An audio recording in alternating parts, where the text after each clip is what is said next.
Hello, എല്ലാവർക്കും എൻ്റെ YouTube ചാനലിലേക്ക് സ്വാഗതം. ഇന്ന് നമുക്കൊരു അടിപൊളി മൊരുമൊരുത്ത ടേസ്റ്റി ആയിട്ടുള്ള ഒരു സിമ്പിൾ ചിക്കൻ ഫ്രൈ എങ്ങനെ റെഡിയാക്കി എടുക്കാമെന്ന് നോക്കാം. അതിനാവശ്യമായ ഇൻഗ്രീഡിയൻസ്: ഗരം മസാല, മുളക് പൊടി, മഞ്ഞൾപ്പൊടി, ഇഞ്ചി വെളുത്തുള്ളി ചതച്ചത്, കറിവേപ്പില, ചിക്കൻ കട്ട് ചെയ്ത് വെച്ചിട്ടുണ്ട്, നാരങ്ങ നീര്, ഫ്രൈ ചെയ്തെടുക്കാൻ ആവശ്യമായ എണ്ണ, പെരുംജീരകം, ഉപ്പ്, കുരുമുളക് പൊടി. നമുക്ക് ഈ പൊടികളെല്ലാം ചിക്കനിൽ ചേർത്ത് കൊടുക്കാം. മുളക് പൊടി,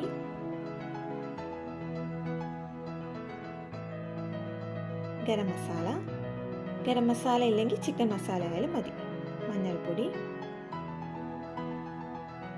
കുരുമുളക് പൊടി. ഞാനിവിടെ മുഴുവൻ കുരുമുളക് വീട്ടിൽ ഫ്രഷ് ആയിട്ട് പൊടിച്ചെടുത്തിട്ടുള്ളതാണ്. അതുപോലെ തന്നെ പെരുംജീരക പൊടിക്ക് പകരം മുഴുവൻ പെരുംജീരകം ചേർക്കുന്നതാണ് കുറച്ചുകൂടി ടേസ്റ്റ്. ഇഞ്ചി വെളുത്തുള്ളി ചതച്ചത്, ഉപ്പ്, നാരങ്ങ നീര്. നാരങ്ങ ഇല്ലാത്തവർ വിനെഗർ ചേർത്താലും മതി. ഇനി ആ മസാലയൊക്കെ നന്നായിട്ട് ആ ചിക്കൻ പീസുകളിലൊന്ന് തേച്ച് പിടിപ്പിച്ച് കൊടുക്കാം. നന്നായിട്ട് മിക്സ് ചെയ്തെടുത്തിട്ടുണ്ട്. ഇനി ആ മസാലയൊക്കെ ചിക്കൻ പീസുകളിൽ നന്നായിട്ടൊന്ന് പിടിക്കുന്നതിന് വേണ്ടിയിട്ട് കുറഞ്ഞത് 1 മണിക്കൂറെങ്കിലും ഫ്രിഡ്ജിൽ വെക്കാം. ഇനി ഒരു പാൻ വെച്ച് എണ്ണ ഒഴിച്ച് നന്നായിട്ട് ചൂടാകുമ്പോൾ അതിലേക്ക് ചിക്കൻ പീസുകൾ ചേർത്ത് കൊടുക്കാം. ചിക്കൻ ചേർത്തതിന് ശേഷം നമ്മൾ ഉടനെ തന്നെ ഇളക്കാനോ മറിച്ചിടാനോ നീക്കാനോ ഒന്നും പാടില്ല. അങ്ങനെയാണെങ്കിൽ ആ മസാലയൊക്കെ ഇളകിപ്പോകാനുള്ള ചാൻസ് ഉണ്ട്.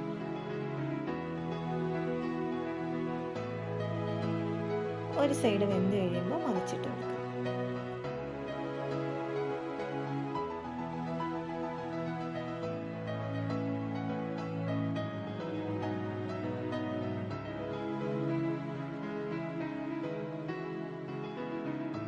രണ്ട് സൈഡ് നന്നായിട്ട് വെന്ത് വന്നിട്ടുണ്ട്. ഇനി അതിലേക്ക് കുറച്ച് കറിവേപ്പില ചേർക്കാം. ഒരു 10-15 സെക്കൻഡ് ഇട്ട് ഒന്ന് മൊരിഞ്ഞു വരുമ്പോൾ അതെല്ലാം ഒന്ന് ഒരു പാത്രത്തിലേക്ക് മാറ്റാം.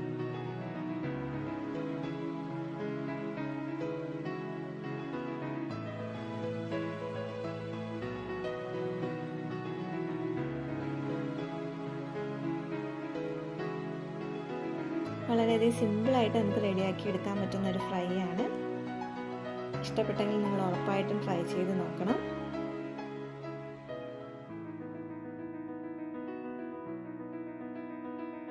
നമ്മുടെ ചിക്കൻ ഫ്രൈ ഇവിടെ റെഡി ആയിട്ടുണ്ട്. വീഡിയോ ഇഷ്ടമായെങ്കിൽ ലൈക്ക് ചെയ്യുക. നിങ്ങളുടെ അഭിപ്രായങ്ങളും നിർദ്ദേശങ്ങളും കമൻറ്റ് ചെയ്യുക. എൻ്റെ വീഡിയോ ആദ്യമായിട്ടാണ് കാണുന്നതെങ്കിൽ ഉറപ്പായിട്ടും സബ്സ്ക്രൈബ് ചെയ്യുക. അടുത്ത വീഡിയോയിൽ കാണാം. Bye bye.